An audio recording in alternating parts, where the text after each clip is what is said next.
welcome to Studio B, and today I'm going to be showing you guys the beautiful new books I just got and why I picked them out. At our school we do these things called AR reading tests, which is basically if you read a book, you have to take a test on it, making sure that you understood the book. And if you read the books, you get these things called AR points. And when you get AR points, you get prizes. At first it's like 25 points, you get a sheet of stickers. What? And a pencil. Huh? And then it's like 50 points, you get a book bag. But then if you get like 100 points, a ton of points, you get to get free books. I know, right? How awesome is that? Now, 2 of these books I didn't get, but the rest I did get from the AR reading points. And I'm so excited to share these with you. Now, the thing is that I got these from a big book cart that they have, and I'm going to share why these attracted my eyes so that you'll know how to choose books too, even if I haven't referred them to you. Because I don't know all the books, and my favorite way of reading books is when you guys tell me to read them. Somebody told me to read Fablehaven, and that's amazing, and I'm going to be doing a review on that soon because it's such a good book. Thank you. And all these really great things. So I'm going to teach you how to do this. Ahsoka. This one I did not get from the book thing. I found this at Barnes & Noble, the one in LA. The one that is like 3 stories high. Now, in all of those entire books, how did this one catch my eye?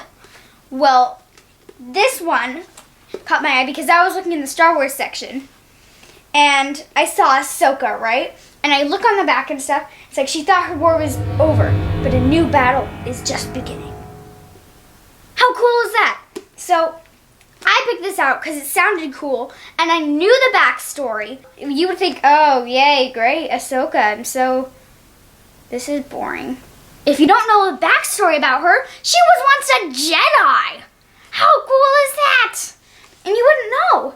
So if you haven't watched the Clone Wars, this is not going to be the book for you.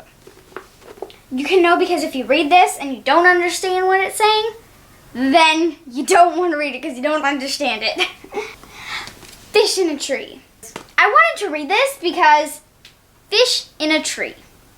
It sounds like, what in the world is a fish doing in a tree, right?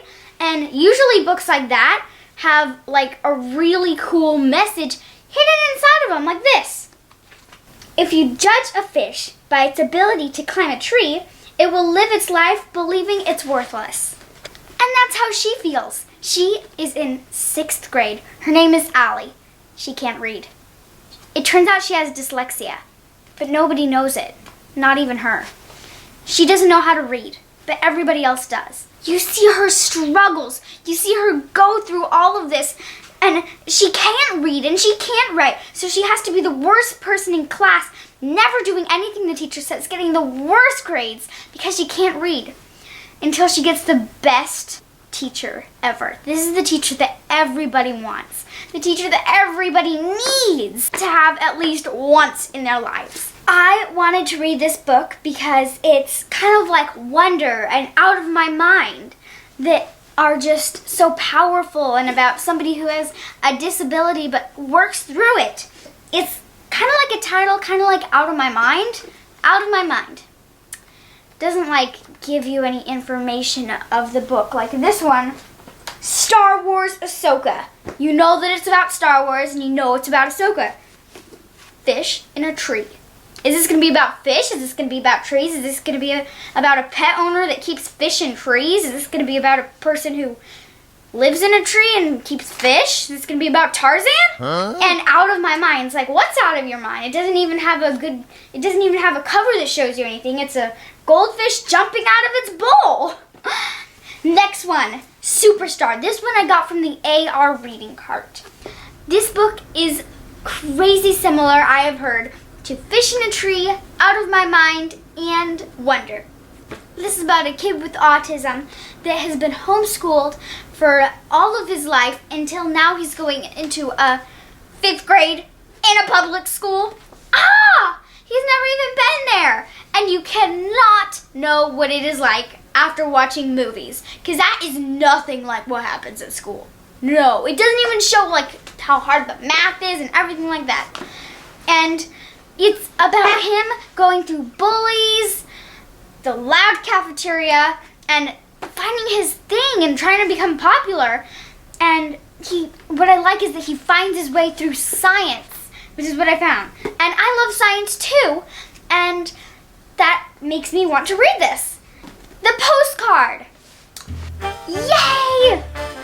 He gets to go to his dead grandma's house and go clean up the house with his grandpa all summer long away from his best friend. How great does that sound? Terrible. It sounds terrible. And it is terrible. How would you like to spend your summer at an old folks' home? So I thought this would kind of be like Sunny Side Up. It's not. The phone rang. Hello. So how smart are you?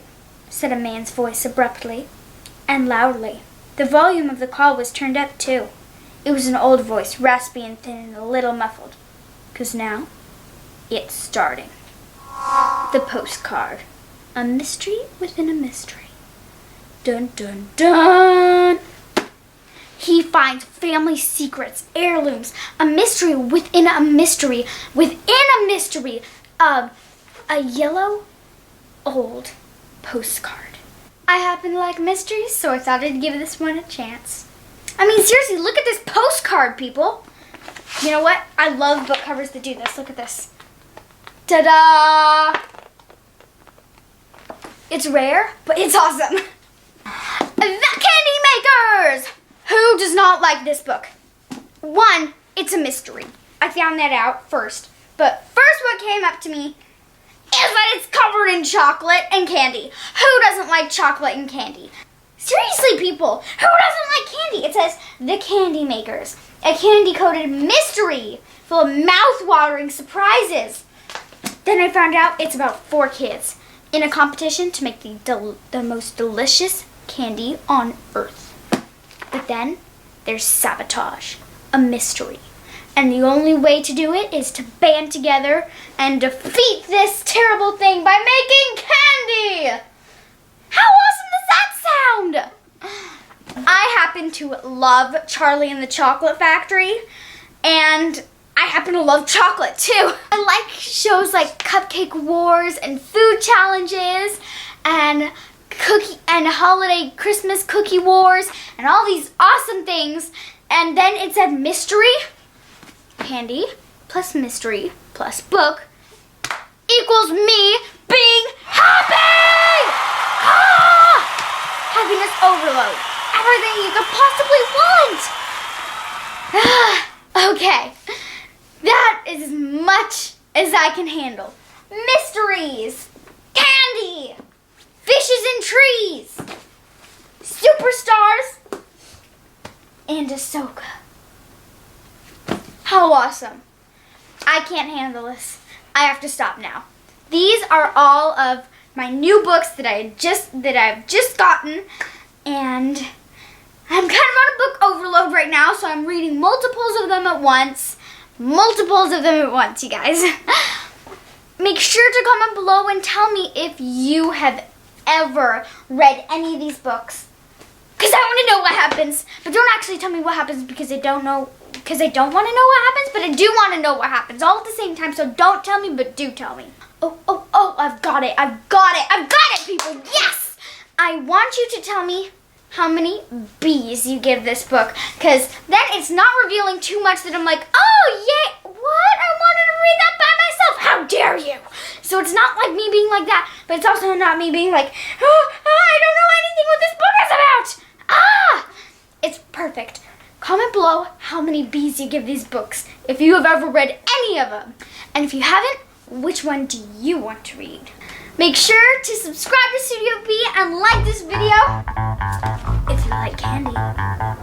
See us next time on Studio B.